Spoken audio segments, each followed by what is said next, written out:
नमस्कार। TV today के विशेष रिपोर्ट में अपने संपूर्ण गोटे के स्वागत करी छी। हम चाहने आए के साल पहिने हम सब आए के दिन छल जे सबसे होनिहार सबसे कहे छी काबिल सक्रिय उमा सिंह की दीदी की हम सब आए के दिन में उनका खो चुकल छी। उनका प्रति हार्दिक श्रद्धांजलि व्यक्त कर चाहब। आए स्वर्गीय उमा सिंह पत्रकार के आज श्रद्धांजलि कार्यक्रम राखल गेल छै नेपाल पत्रकार महासंघ जनकपुर धनुषा जिला द्वारा। तो वही क्रम में जे हाल निर्वाचित भक जे महिला में पहिल बेर केंद्रीय अध्यक्ष भेल निर्मला शर्मा जी आई जानकी मंदिर क्रम दर्शन करे के क्रम में हम सब हुनका से बातचीत करब। उनका पहले स्वागत करी तब विशेष बातचीत करब। यहाँलाई स्वागत छ। धन्यवाद चाँदनी जी। हजुरलाई अब कस्तो लाग्यो आज तपाईँ जानकी मन्दिरमा आउनुभयो? त्योमा पनि एउटा भनौँ भने नेपालमा पहिलोचोटि एउटा महिला नेत्री चाहिँ अहिले यो पत्रकार महासंघको केन्द्रीय अध्यक्ष बन्नुभयो। योमा हजुरलाई कस्तो फिल भइरहेछ, के भन्न चाहिराख्नु भएको छ? सर्वप्रथम त म आज यो जानकी मन्दिरमा र काठमाडौँ निर्वाचन जितेपछि पहिलोचोटि म काठमाडौँ छोडेर म धनुषा आएको र आज यो जानकी मन्दिरमा मन्दिरकै प्राङ्गणमा तपाईँसँग अन्तर्वार्ता दिन पाउँदा एकदमै खुसी लाग्छ। भर्खरै दर्शन पनि गऱ्यौँ हामीले। म जहिले पनि आउँदाखेरि जनकपुर आउँदाखेरि हामी यहाँ दर्शन गर्छौँ। यो पौराणिक हिसाबले पनि एकदमै महत्त्वपूर्ण छ र त्यो दर्शन गरियो। हजुर, आज तपाईँ जुन कार्यक्रममा सहभागी हुनुभएको छ त्यो कार्यक्रममा एउटा केही साल पहिला एकदमै होनिहार पत्रकार हामीहरू गुमाइसकेका छौँ र त्यो आजको दिनलाई स्मरण गर्दाखेरि एकदमै डर पनि लागिरहेको हुन्छ। त्यो पत्रकारहरू कुनै ठाउँमा सुरक्षित छैन। उहाँहरूको अब तपाईँ एउटा महिला भएर नेतृत्व गरिराख्नु भएको छ। यो समग्र पत्रकारको हक हितको लागि कसरी तपाईँ सुनिश्चित गर्नुहुन्छ, के सोच्नुभयो? सर्वप्रथम त म आज उमा सिंहलाई सम्झिन चाहन्छु र उहाँको 16औं वार्षिकी जुन आज हामी त्यो श्रद्धाञ्जली दिन आइरहेको छु म धनुषा पत्रकार महासंघको अध्यक्षले चाहिँ अध्यक्ष र कार्य समितिले नै बोलाउनु भएको। म पहिलोचोटि निर्वाचित भएपछि काठमाडौँ पछिको आएको जिल्ला भनेको मेरो पहिलो हो। म यस मानेमा सम्झिन्छु उमा सिंहलाई। जति बेला उमा सिंहको हत्या भयो त्यति बेला पनि म यहाँ स्थलगत मिसन टोलीमा आएर के कारणले चाहिँ उमा सिंहको हत्या भयो भनेर हामीले त्यसको चाहिँ पत्रकार महासंघ र सञ्चारिका समूहमा थिएँ म त्यति बेला। हामीले चाहिँ के गरेका थियौँ भन्दा त्यो एउटा मिसन टोली बनाएर चाहिँ त्यसको अनुसन्धान र रिपोर्टहरू हामीले बुझाएका थियौँ। र आज म निर्वाचित भइसकेपछि उमा सिंहको जुन 16औं वार्षिकी हामी श्रद्धाञ्जली सभा यहाँ गर्न गइरहेछौँ आज, होइन? त्यसका लागि म सम्झिन चाहन्छु र म आज उमा सिंह जस्ता पत्रकारहरूले लेखेकै कारण पत्रकारिताबाट पलायन मात्रै होइन हत्या नै हुनु पर्यो।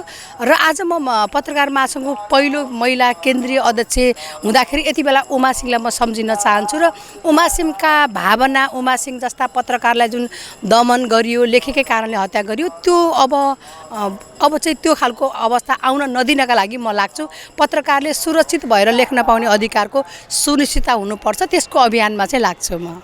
यहाँको पत्रकारिता क्षेत्रमा कसरी यात्रा भयो? मेरो त एकदम धेरै 30 वर्ष भयो म पत्रकारितामा रिपोर्टिङ गर्दै यहाँसम्म आएको। म सञ्चारिका समूहको पूर्व अध्यक्ष पनि हो र विभिन्न सञ्चार माध्यममा मैले टेलिभिजन, रेडियो, अनलाइन, प्रिन्टमा काम गरेँ। र म यति बेला उमा सिंहलाई सम्झिन चाहन्छु। म सञ्चारिका समूहको महासचिव थिएँ त्यति बेला र उमा सिंहको जुन हत्या भयो त्यसपछि सञ्चारिका समूहले महिला पत्रकारलाई चाहिँ यो लेखेकै कारणले उसले पलायन हुन नपर्ने अवस्था सिर्जना नहोस् भनेर चाहिँ हामीले उमा सिंह पत्रकारिता पुरस्कार पनि काठमाडौँमा बसेर पत्रकारिता गर्ने होइन, काठमाडौँबाट भन्दा बाहिर बसेर पत्रकारिता गर्ने पत्रकार महिलाहरूलाई चाहिँ त्यो सम्मान भनेर उमा सिंह पत्रकारिता पुरस्कार पनि स्थापना गरेको थिएँ। र उमा सिंहलाई सम्झिँदै म आज के भन्छु भने सम्पूर्ण पत्रकारहरूले सम्झिनुपर्छ उमा सिंहलाई, जसले चाहिँ त्यो बेला आजभन्दा 16 वर्ष अगाडि महिला पत्रकारको अवस्था कस्तो थियो होला त भनौँ न। लेखेकै कारणले त्यही पनि तराईमा बसेर पत्रकारिता गर्नका लागि कति अप्ठ्यारो थियो होला।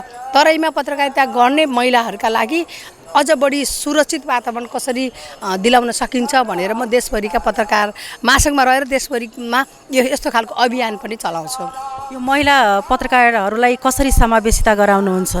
अब यो कस्तो छ भने म महिला म 30 वर्षदेखि मैले यो फिल्डमा जुन सङ्घर्ष गरेको छु नि त्यो हाम्रो लागि चाहिँ मेरो लागि चाहिँ हरेक कार्यक्रमहरू हरेक नीति निर्माण तहमा पुर्याउनका लागि महिलाका लागि चाहिँ यतिकै पनि केन्द्रीय अध्यक्ष महिला बन्नु भएको छ भन्दा त धेरैलाई इन्करेज पनि हुन्छ नि त। हामी के भन्छौँ देशको प्रधानमन्त्री राजनीति गर्नेहरूले चाहिँ के सोध्छ भने कुनै न कुनै दिन म प्रधानमन्त्री बन्छु भन्छ, राष्ट्रपति बन्छु भन्ने होला। पत्रकारितामा लाग्दा चाहिँ हाम्रो पनि भविष्य छ है भन्ने कुरा चाहिँ म आफै एउटा इक्जाम्पल हो। अर्को महिला पत्रकारहरूको चाहिँ हरेक ठाउँमा चाहिँ पहिला चाहिँ उसले काम गर्ने कार्यक्षेत्रमा सुरक्षित हुन पर्यो होइन।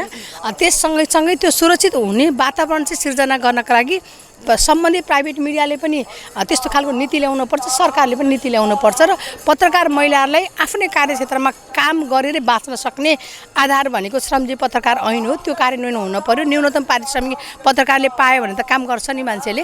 त्यसकारण न्यूनतम पारिश्रमिक दिलाउनका लागि त पेसामा नै पेसागत सुरक्षाको हकितका लागि चाहिँ हामी काम गर्छौँ पत्रकारमा। अहिले हेर्नु पर्यो भने हरेक ठाउँमा हेरिरहेको छु तलबको चाहिँ भत्ताको चाहिँ एकदमै मान्छेहरूलाई पत्रकारहरूलाई जुन गरिरहेछन् जुन सक्रिय छ उहाँहरूलाई धेरै अप्ठ्यारो भइरहेको छ। त्यहीबाट घर पनि परिवार पनि चलाउने हरेक ठाउँमा चाहिँ त्यो गर्नु पर्यो। अनि त्यो हिसाबले उहाँहरू अहिले चाहिँ एकदमै हरेक ठाउँमा फिल्डमा पनि असुरक्षित छ र उहाँहरू तलब भत्ता चाहिँ पाइरहेको छैनन्।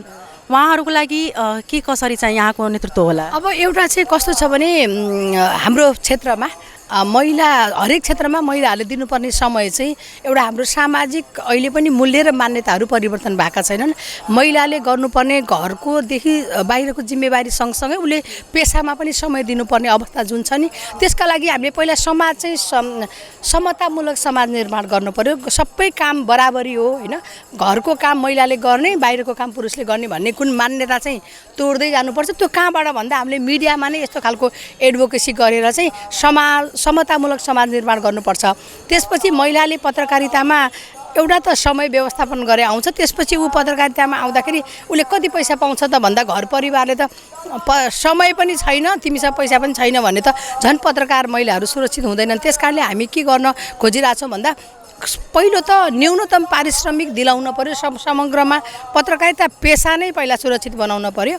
अहिले पनि हामी कहाँ के छ भने व्यवसायिक र जवाफदेही पत्रकारिता चाहिँ अहिले के हुँदा घट्दै गएको छ भनेको अहिले सोसल मिडियाका कारणले धेरै हामी चाहिँ सञ्चार माध्यमको दायराभित्र नआएका कतिपय अनलाइनहरू होला, कतिपय युट्युबहरू होला, उहाँहरूले दिने उहाँहरूले दिने जवाफदेहिता र व्यवसायिक पत्रकारहरूले गर्ने कामको त फरक छ नि त। त्यस कारणले त्यतातिर पनि पत्रकारिता जवाफदेही भयो भने महिलाहरू त्यो पेसामा सुरक्षित हुन्छन्। पत्रकारिता जवाफदेही बनाउनका लागि लाग्छौँ र महिलाहरूलाई त यो पेसामा चाहिँ टिकाउनका लागि राज्यले लगानी गर्नुपर्छ कि खालि प्राइभेट मिडिया मात्रै होइन। राज्यको के योगदान छ त? राज्यले पढ्ने विद्यार्थीका लागि स्कलरसिप दिन पर्यो होइन। सञ्चार माध्यममा काम गर्ने महिला पत्रकारका लागि विशेष प्रायोरिटी र राज्यले गर्नु पर्यो। राज्य सञ्चालित सञ्चार माध्यममा महिलाहरू पत्रकारलाई प्रायोरिटी दिनु पर्यो। यस्तो खालमा कार्यक्रमहरू ल्याएर चाहिँ पत्रकार महिलाका लागि अझ बढी निर्णायक तहमा के रिपोर्टर मात्रै होइन सम्पादक हुनु पर्यो, नीति निर्णायक तहमा हुनु पर्यो भनेर अभियान। जसरी अहिले चुनौतीको अलिकता कुरा गरौँ भने अहिले नेपालमा समग्रमा यदि कुरा गऱ्यो भने कस्ता चाहिँ पत्रकारहरू चुनौती चाहिँ सामना गरिरहेका छन्? अब पत्रकारको पहिला त यो आर्थिक कारणले नै मिडिया नै धराशायी भएको छ होइन। अनि त्यो मिडियामा धराशायी भएको कारणले पत्रकारहरूले पेसाबाट पलायन हुनुपर्ने अवस्था चाहिँ छ। धेरै महिलाको मात्रै होइन धेरै पत्रकारहरूले पुरुषले पनि भनेको पेसा छोड्नुपर्ने अवस्था छ। सबैभन्दा पहिला त मिडियामा चाहिँ आर्थिक लगानीको लागि चाहिँ त्यो वातावरण चाहिँ राज्यले बनाउनु पर्यो। आर्थिक लगानी सुरक्षित हुन पर्यो। सुरक्षित भयो भने त लगानीकर्ता पनि आउनुहुन्छ।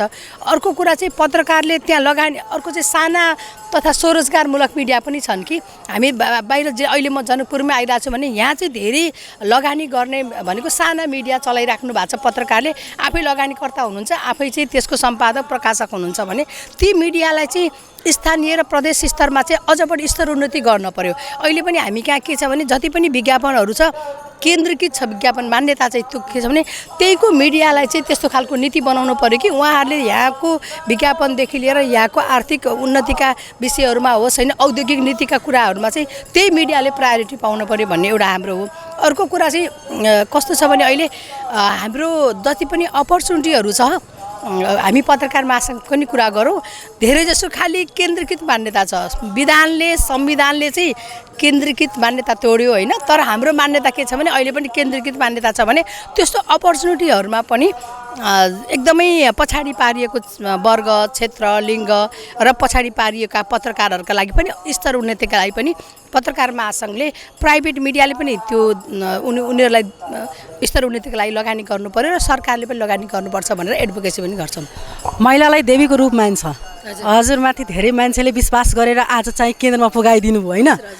अब यो 3 सालमा यहाँको नेतृत्व शैली कस्तो होला, के अपेक्षा गर्न सक्छ, यो हाम्रो पत्रकारहरू फल लगाए। म चाहिँ के भन्छु भने यो मिडियामा छिट्टो परिवर्तन चाहिँ भएको हो, नेतृत्वमा सञ्चार जगतले चाहिँ परिवर्तन त चाहेको हो नि त होइन। हामी त 3-4 जना उठाएको थियौँ होइन, पत्रकार महासङ्घमा भने किन चाहिँ नेतृत्वमा महिलालाई पुर्याउनु पर्छ भनेर देशैभरिका पत्रकारहरूले चाहिँ महिलालाई भोट हाल्नुपर्छ भन्ने जुन चाहिँ सक्छ महिलालाई भन्दा चाहिँ मैले जुन गर्नुभयो नि त्यो मिडिया चाहिँ सञ्चार जगत चाहिँ परिवर्तन चाहन्छ भन्ने कुराको एउटा एक्जाम्पल हो। अब हामी राज्य संरचनामा अरूतिर पनि यस्तो खालको अब हामीले प्रधानमन्त्री राष्ट्रपति त हामीले देखिसक्यौँ, अब प्रधानमन्त्री पनि आउने बेला भयो होइन। त्यस कारणले मिडियाले जहिले पनि परिवर्तन चाहन्छ भन्ने एउटा सूचक हो।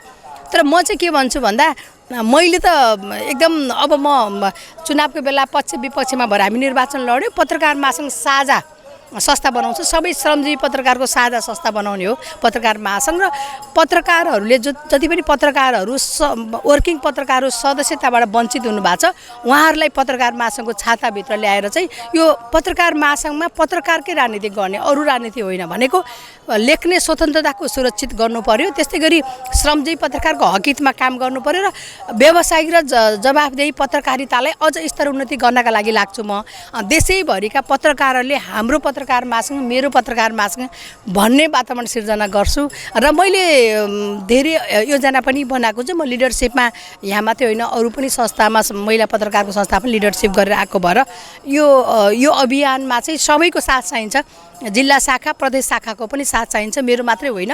सबैले चाहिँ हामी पत्रकारिता क्षेत्रलाई सुदृढीकरण गरौँ, पत्रकार सदस्यतालाई चाहिँ शुद्धिकरण गरौँ, आफ्नो पेसालाई जहिले पनि मर्यादित बनाऊ अनि पत्रकारिता पनि बाँच्छ। पत्रकार महासङ्घ प्रेस स्वतन्त्र कसरी हुन्छ? यो प्रेस स्वतन्त्र भइरहेछ छैन, कुरा भइरहेछ तर प्रेस स्वतन्त्रता भइरहेछ हो। तर स्वतन्त्र हाम्रो आचार संहिताले नि भन्छ तपाईँ स्वतन्त्र हुन पर्यो, तटस्थ हुन पर्यो, वस्तुनिष्ठ हुन पर्यो, खोजी तथ्य बेसमा रिपोर्टिङ गर्न पर्यो कि मनगणन्ते रिपोर्टिङ गरेर चाहिँ पत्रकारिता होइन। अहिले तपाईँ हामीभन्दा धेरै जान्ने मान्छेहरू सोसियल मिडियामा चाहिँ न्युज सूचना लिएर आइरहेछन् भने ती सूचना चाहिँ सबै सूचना चाहिँ समाचार होइन नि त। तपाईँ हामीले कुन समाचार हो कुन होइन भनेर चाहिँ हामीले छिटो अझ खोजेर दिनुपर्छ, त्यो दायित्व। र हामी पत्रकारलाई अहिलेको न्यू मिडिया टेक्नोलोजीमा तालिम पनि दिने, उनीहरूलाई अलि बढी चाहिँ सशक्त पनि बनाउने र युवाहरूलाई चाहिँ अझ बढी प्रोत्साहित गर्ने भन्ने पनि योजना छ। अरू के भन्न चाहिराख्नु भएको छ तपाईँ? किनकि धेरै मान्छेहरू यो क्षेत्रबाट पलायन भइसकेका छन्, धेरै मनोबल पनि कम भइसकेको छ।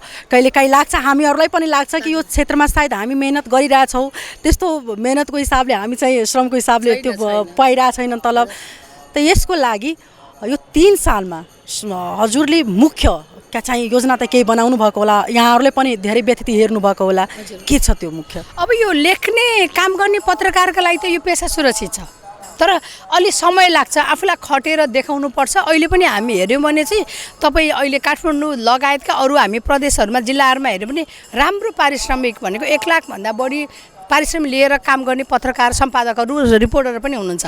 त्यस कारणले हामीले पहिला चाहिँ आफ्नो दक्षता अभिवृद्धि गर्न पर्यो अनि त्यो गर्नका लागि पत्रकार महासङ्घले जो पत्रकारले साँच्चै पत्रकारिता गर्न चाहनुहुन्छ उहाँहरूलाई चाहिँ त्यस्तो खालको तालिमको अपर्च्युनिटी पनि दिन्छ। र कहिलेकाहीँ कस्तो हुन्छ भने अपर्च्युनिटी त दिन्छु भन्छौँ, तर कहिलेकाहीँ केन्द्र प्रदेश र जिल्लाबीच समन्वय नहुँदाखेरि पनि कहिलेकाहीँ हामी सम्पादकहरूले भन्नुहुन्छ राम्रो लेख्ने राम्रो काम गर्ने रिपोर्टर चाहिँ जिल्लामा चाहिएको छ भन्नुहुन्छ होइन। कहिलेकाहीँ त्यो ग्याप पनि फिल हुन्छ नि, त्यसका लागि पनि हामी सहजीकरण गर्छौँ। पेसा मर्यादित बनायो भने पेसामा म त त्यस्तो निराशा हुनु पर्दैन, तर पत्रकारिता चाहिँ टिकाउनु पर्यो। टिकाउने कसरी भन्दा जवाफदेही पत्रकारितालाई टिकाउन पर्यो। हामीले अहिले किनभने हामीले राम्रो पत्रकारिता नगरेका कारणले सोसल मिडियामा तपाईँ हामीलाई चाहिँ अट्र्याक्ट गर्ने, हामीले हाम्रा कन्टेन्टमाथि प्रश्न गर्ने, पत्रकारलाई प्रश्न गर्ने जमात चाहिँ धेरै छ भने हामी सामाजिक सञ्जालहरूमा पत्रकारमाथि प्रश्न गर्ने जमातलाई त्यसलाई चाहिँ हामी अकाउन्टेबल भएर हामीले त्यस्तो खालको रिपोर्टिङ गऱ्यो भने त उहाँहरूले त्यस्तो खालको अट्याक पनि गर्नुहुन्न। त्यस कारणले हाम्रो पहिला त पेसालाई नै मर्यादित बनाउनुपर्छ। त्यो पेसा मर्यादित भयो नि त्यो पेसामा म सुरक्षित हुन्छु। तपाईँ अब हामी अन्त्यमा आइसकेको छौँ। हजुरले सबैभन्दा चुनौती गर्नु परेको यति सालमा 30 साल भन्नुभयो पत्रकारिता क्षेत्रमा प्रवेश गरेको यो र अहिले चाहिँ हालै निर्वाचित भएर केन्द्रीय अध्यक्ष हुनुभयो, योमा सबैभन्दा चुनौती यस्तो थियो कि कुनै बेला आएको थियो? कस्तो खालको चुनौती त अहिले पनि छ। भनेको अहिले म पत्रकार महासङ्घको अध्यक्ष बन्नलाई जुन आकाङ्क्षा व्यक्त गरेँ, म योभन्दा 3.5 वर्ष अगाडि पनि म अध्यक्षमा उठाएको थिएँ। त्यो उठ्नलाई मलाई चुनौती थियो र अहिले पनि म उठ्नु अगाडि मान्छेहरू भन्दै होला यो महिला चाहिँ कसरी नेतृत्व गर्न सक्छ? अब भनेको महिला अध्यक्ष भन्दा चुनौती चाहिँ हरेक हुन्छ।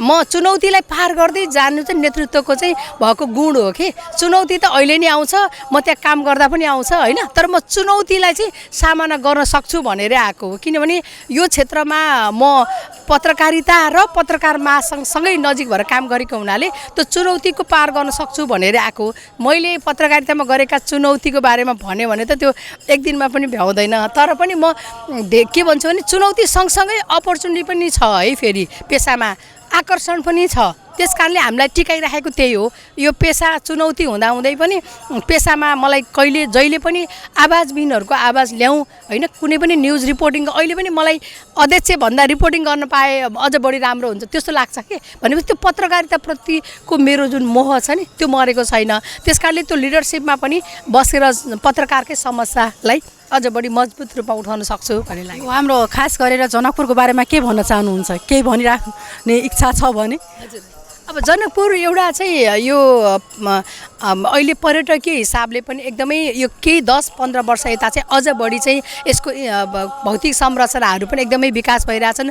पर्यटकहरू आउने क्रम पनि बढ्दो छ। अब स्थानीय सरकार र प्रदेश सरकार र केन्द्र सरकारले अझ बढी चाहिँ जनकपुरलाई चाहिँ अझ यो ऐतिहासिक महत्त्वका धेरै मन्दिरहरू हुन्छ। अनि अर्को चाहिँ यो बोर्डरमा पनि भएको कारणले इन्डियन अरू खालको पर्यटकहरू पनि आउनुहुन्छ। त्यो पर्यटक आउनका लागि अझ सुविधा सम्पन्न जनकपुरलाई कसरी बनाउने भन्ने बारेमा पनि अलिकति संरचनागत रूपमा केन्द्र र स्थानीय र प्रदेश सरकारले पनि यसमा ध्यान दियो भने चाहिँ हामीले कति हाम्रा पर्यटकीय हिसाबले पनि यति धेरै महत्त्वपूर्ण जुन ठाउँ छ यो जानकी मन्दिरमा हामी आज अहिले छलफल गरिरहेछौँ, तपाईँसँग कुरा गरिरहेको छु। यहाँ म धेरै बाहिर चाहिँ धेरै पर्यटकहरू देखिरहेको छु होइन। स्थानीय पर्यटकहरू भन्दा पनि हाम्रो जोडिएका देश इन्डियाबाट आउने पर्यटकहरू धेरै हुनुहुन्छ। उहाँहरूको लागि अब कहिलेकाहीँ ट्राभलको होला होइन, कहिलेकाहीँ बसाइको होला, कहिलेकाहीँ हामी यातायातको होला, ती सबै कुरामा चाहिँ राम्रो सुविधा दियो भने चाहिँ आकर्षणको केन्द्र बन्न सक्छ र आर्थिक रूपमा पनि अझ सम्पन्न हुनसक्छ। त्यतातिर पनि मिडियाले पोजिटिभ रिपोर्टिङहरू गर्यो भने चाहिँ हामी यहीको सोर्सबाट पनि यहाँको मिडियाहरूलाई पनि अझ लाभान्वित हुन्छन् भन्ने लाग्छ मलाई। र म यहाँ आज आएर तपाईँसँग कुरा गर्न पाउँदा एकदमै खुसी लागेको छ। धन्यवाद, धेरै धेरै धन्यवाद। ई छले था जे अखन कहल जाए त वास्तव में महिला सब बहुत आगा चल चुकल छथि। एकदम जे केंद्रीय अध्यक्ष भक किछ ने किछ करबेटा करता क्या हिनका एतेक समग्र में पूरे नेपाल स जे भोट हिनका भेटलन हाँ ई शायद पेशागत पत्रकार सबके लिए किछ हक हित के लिए सोचबेटा करथिन। तो हम हिनका सब धन्यवाद दैत कार्यक्रम समूह विदा लेब। नमस्कार।